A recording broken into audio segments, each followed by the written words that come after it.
हजारों साल पहले लिखी गई रामायण और महाभारत में ऐसे वैज्ञानिक रहस्य छिपे हैं जो आज की टेक्नोलॉजी से मेल खाते हैं। चलिए जानते हैं कैसे। एक, राम सेतु और तैरते हुए पत्थर।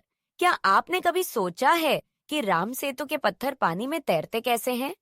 वैज्ञानिकों के अनुसार ये पोरोस वॉल्केनिक स्टोन्स, झरझरा ज्वालामुखीय पत्थर हो सकते हैं जिनके अंदर हवा भरी होती है।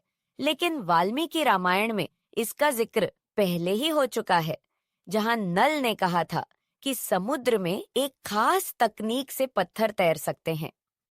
2. पुष्पक विमान और एरोनॉटिक्स रामायण में वर्णित।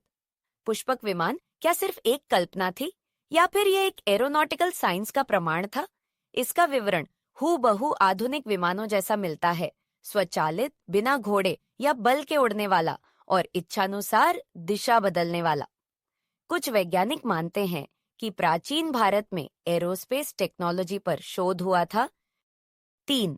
ब्रह्मास्त्र और न्यूक्लियर वेपन। महाभारत में ब्रह्मास्त्र का वर्णन ठीक वैसे ही किया गया है जैसे आधुनिक परमाणु बम का।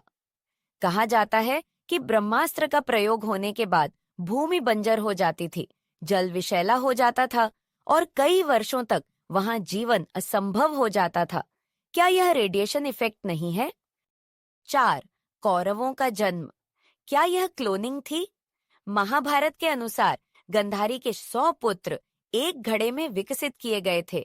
क्या यह आज के टेस्ट ट्यूब बेबी और क्लोनिंग तकनीक से जुड़ा हुआ है? वैज्ञानिकों का मानना है कि यह स्टेम सेल रिसर्च जैसा कुछ हो सकता है जो आज की जेनेटिक्स साइंस से जुड़ा हुआ है। 5. श्री कृष्ण का सुदर्शन चक्र। क्या यह एक लेजर वेपन था? महाभारत में श्री कृष्ण के सुदर्शन चक्र को एक ऐसा अस्त्र बताया गया है जो किसी भी दिशा में घूम सकता था और अपने लक्ष्य को भेदने के बाद वापस लौट आता था। आधुनिक ड्रोन टेक्नोलॉजी और लेजर गाइडेड मिसाइल भी इसी सिद्धांत पर काम करते हैं। क्या ये केवल पौराणिक कथाएं हैं या फिर हमारे पूर्वजों के पास ऐसा ज्ञान था जिसे आधुनिक विज्ञान अभी समझने की कोशिश कर रहा है? अगर आपको यह वीडियो रोचक और ज्ञानवर्धक लगी तो भारत कूल को लाइक, शेयर और सब्सक्राइब करें और जुड़े रहिए हमारी सनातन और विज्ञान से जुड़ी नई कहानियों के लिए।